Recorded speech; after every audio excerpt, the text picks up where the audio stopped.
s'est fait raconter ce qui s'est passé à la tuerie de la mosquée, parce qu'on n'a pas vu les images en passant, et moi, comme plusieurs d'entre vous, j'étais d'accord avec ça, mais on s'est fait raconter ce qui s'est passé. On nous a décrit un Alexandre Bissonnette comme une espèce de tueur méthodique, froid, sans émotion. Je vais pas revenir, là, ça a été fait hier, il est rentré, puis il s'est acharné même sur certaines victimes, tout ça, là. Ça a été dur, on a écouté ça hier, et là, on a un élément nouveau ce matin, et vous allez voir, moi, ça me shake également. Pas de la même façon, mais c'est l'appel d'Alexandre Bissonnette, donc le soir de la tuerie, au 911, au répartiteur. Alors, on va tout de suite commencer. Ça va certainement susciter beaucoup de commentaires, mais je vous fais entendre ça. C'est troublant. Ça nous amène toutes sortes d'hypothèses dans la tête. On va essayer de rester prudent. Voici donc les débuts. Alexandre Bissonnette est dans le véhicule de son père. Il vient de se sauver. La tuerie à la mosquée, d'après moi, c'est peut-être quelques minutes après qu'il contacte le 911. 15. Il part de Sainte-Foy. Il s'en va en direction. On a longtemps pensé Île d'Orléans. Oubliez ça. Il s'en allait à Charlevoix. C'est juste qu'il a pris la bretelle là où les policiers l'ont intercepté. Mais il s'en allait à Charlevoix. Voici donc le début de l'appel et pour la première fois. Parce que ceux qui ont été au palais de justice l'ont entendu. Mais pour le public, ça va être la première fois que vous allez entendre la voix du tueur de la mosquée. 911 Ville-Québec. Oui, c'est moi qui étais à la mosquée tantôt. Pardon? J'ai dit, c'est moi qui étais à la mosquée tantôt. C'est vous le tireur? Oui. Vous êtes à quel endroit, là? Ben, j'aimerais ça me rendre, justement, là. Vous êtes à quel endroit? Ben, je suis sur la route. Est-ce que c'est possible pour vous de vous arrêter? Ben, j'aimerais ça, oui, m'arrêter, puis... Ça va bien aller, monsieur. C'est quoi votre nom? Ben, j'aimerais juste ça m'arrêter, puis ça finisse. Ouais, regardez, je vais le dire aux policiers, mais c'est quoi votre nom? Moi, mon nom à moi? Oui. Moi, c'est Alexandre. Alexandre qui? Bissonnette. Ah. Je pense que je vais juste me tirer dans la tête. Faites pas ça, monsieur. Les policiers vont venir vous voir. Non. Restez avec moi, monsieur. Je pense que je vais me tirer dans la tête, ça va finir là. OK, Alexandre, là, on va faire ça ensemble. Là, reste avec moi, OK? C'est pas une balle, OK? Je pense que c'est ça que je vais faire. Tu restes avec moi, tu me dis... Alexandre, dis-moi c'est quoi ton véhicule, on va venir te voir. Je pense que je vais me tirer une balle. Pardon? J'ai dit, je pense que je vais me tirer une balle ici. Non, faites pas ça. Alexandre, on a pris entente, tu te tires pas une balle. Les policiers vont me tirer de toute façon. Ils te tireront pas. Les policiers, je te dis, ils te tireront pas. Ça va bien aller. Tu restes avec moi, c'est clair? OK. Dans quel secteur t'habites à Québec? À Québec. Calme-toi, Alexandre, ça va bien aller, là. On s'en vient de voir. OK? Contrôle ta respiration, OK?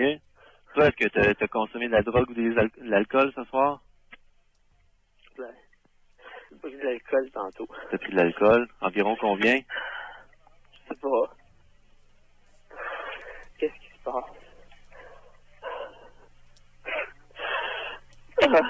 Tu connais un peu Québec, Alexandre? Ça va bien aller, OK? Je sais pas. Moi, il y a des gens que je connais, puis au moins une personne. Je vais faire attention à ce que je dis. Il n'y en a pas 3, c'est vrai, 4. Qui avait d'excellentes informations sur ce qui s'est passé en prison. Et ce qu'on m'avait dit d'Alexandre Bissonnette en prison correspond à ce que j'entends ce matin. Apparemment que ça a été ça pendant des jours et des semaines. Bouleversé, atterré, perdu, pas là. C'est ce qu'une source à l'intérieur d'une prison m'a décrit de son comportement. Est-ce que, parce que tantôt je disais, est-ce que c'est une mise en scène? Est-ce qu'il fait semblant? Est-ce qu'il essaie de préparer déjà une défense?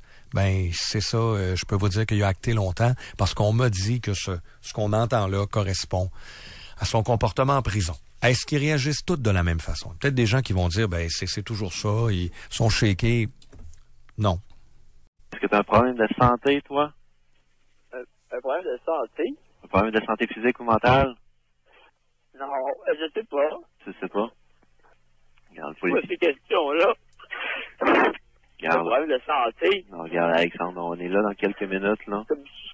Le problème de santé. On va faire ça ensemble, moi, plutôt, Alexandre. Mais tu me promets que tu touches pas à ton pistolet? Tu le laisses sur le banc arrière? Oui, je le jure, je veux pas OK.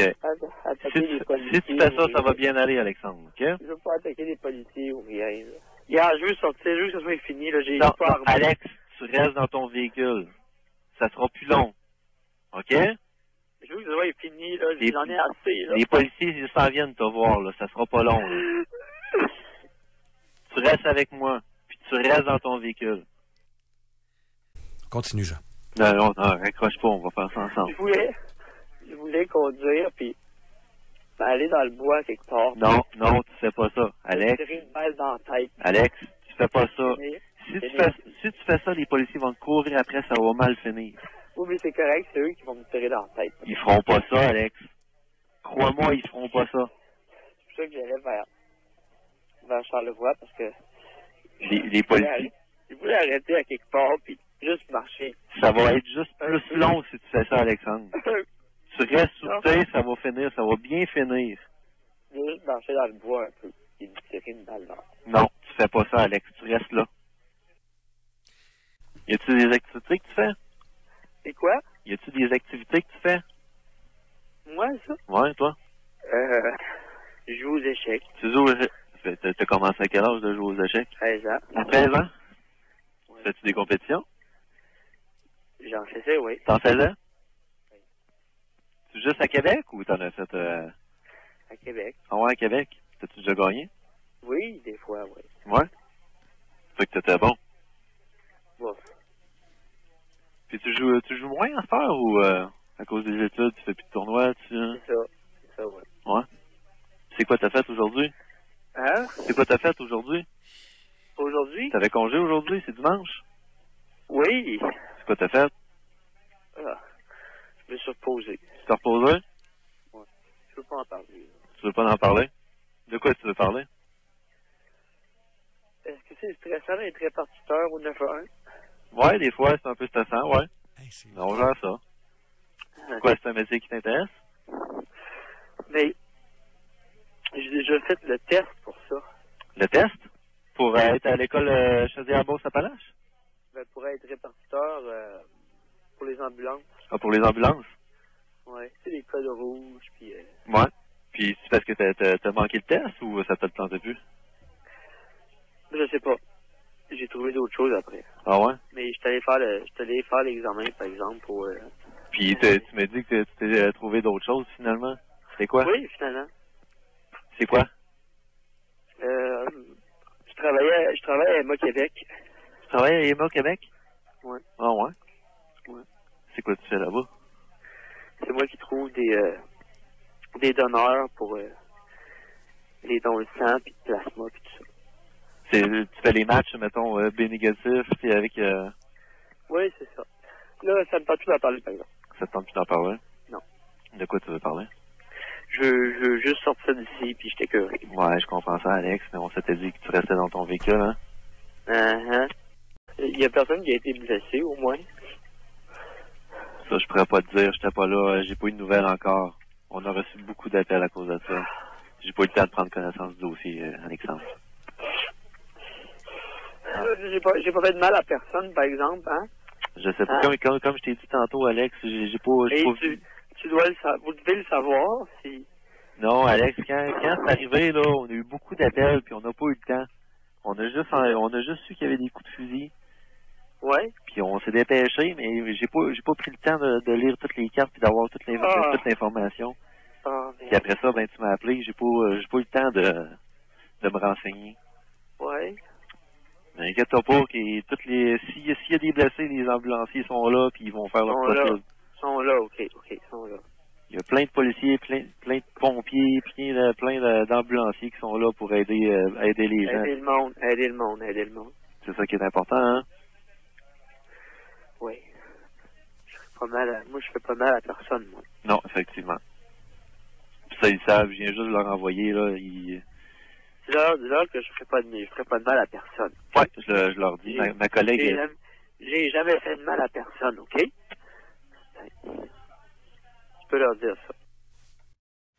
Peux-tu sortir maintenant? Non, tu restes dans ton véhicule. OK.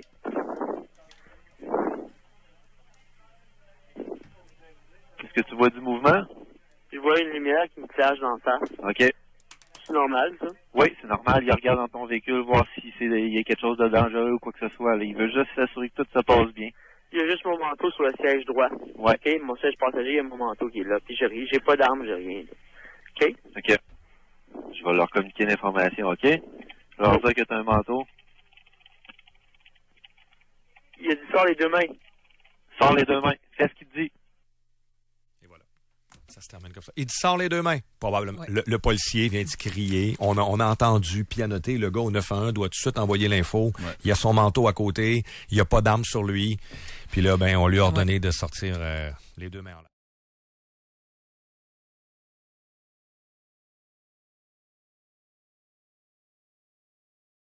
Première chose qu'il faut que tu saches, c'est que cette scopolamine est une substance naturelle que l'on trouve dans un arbre ou dans une plante qu'on appelle la datura ou dans un arbre qu'on appelle la brugmansia. Donc c'est vraiment une substance naturelle. Et donc comme je t'ai expliqué, on a découvert que cette scopolamine est un anticholinergénique comme on appelle ça, c'est-à-dire qui bloque l'action de l'acétylcholine. Il faut que tu saches également qu'à forte dose, la scopolamine peut être mortelle et qu'elle fut également utilisée durant la Seconde Guerre mondiale comme sérum de vérité. Mais ce qui nous intéresse, nous, c'est son usage par les malfrats. En effet, elle est utilisée comme drogue, elle est appelée la drogue du voleur, parce qu'elle est utilisée comme drogue en Amérique du Sud principalement, et on a répertorié des cas d'utilisation à Paris. Ce qui est intéressant, c'est que c'est une drogue qui peut être utilisée par inhalation, donc il suffit qu'on vous fasse inhaler un tout petit peu de scopolamine, et vous êtes drogué, vous êtes parti. Et donc c'est cette arnaque qui est utilisée à Paris par certains membres de la communauté asiatique. Peut vous appeler, vous faire sentir des plantes ou essayer de vous faire sentir des parfums. Vous inhalez un peu de scopolamine et boum, vous êtes drogué. Le Parisien fait écho dans ses colonnes de 2 Chinoises qui viennent d'être arrêtées par la police en plein 12e arrondissement. Ces femmes, depuis le printemps 2015, abordaient des personnes âgées dans la rue et après avoir trouvé un prétexte pour les isoler, leur vantaient les mérites d'une substance magique qu'elles leur faisaient inhaler dans un deuxième temps pour leur subtiliser bijoux et argent. Ce mélange de plantes, surnommé le souffle du diable, hypnotise et envoûte les personnes qui le respirent, les soumettant ainsi au bon vouloir de leur agresseur. L'une des personnes âgées a notamment été dépouillée de cette manière de près de 100 000 €. Un homme originaire de Chine, préparateur de la dite substance, a par la suite été interpellé. Selon les autorités chinoises, ces 3 individus font partie d'un gang bien connu en Asie, appartenant à une organisation criminelle qui sévit un peu partout dans le monde. Plusieurs autres membres de ce gang ont déjà été arrêtés en Chine et en Corée du Nord.